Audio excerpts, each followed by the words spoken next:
വയനാട്ടിലെ രാഹുൽ ഗാന്ധിയുടെ വിജയത്തിന് വിജയത്തിൻ്റെ പിന്നിൽ ഇവരുണ്ട്.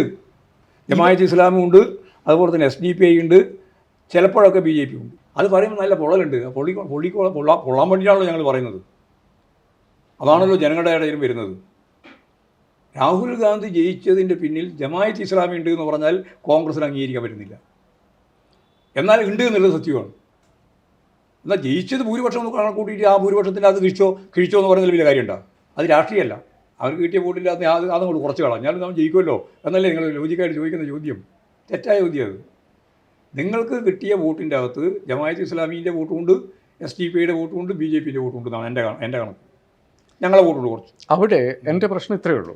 അതിൽ മതനിരപേക്ഷ മുസ്ലിമും ജമാഅത്ത് ഇസ്ലാമിയും തമ്മിൽ നടക്കുന്ന യുദ്ധത്തിൽ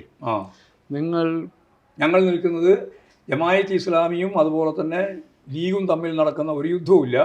അവരിപ്പോൾ പരസ്യമായിട്ട് പറഞ്ഞുകൊണ്ടിരിക്കുന്നത് എന്താണ് അവരെ കൂട്ടിയാൽ എന്നാണ് മത നേതൃത്വം ചോദിച്ചുകൊണ്ടിരിക്കുന്നത്.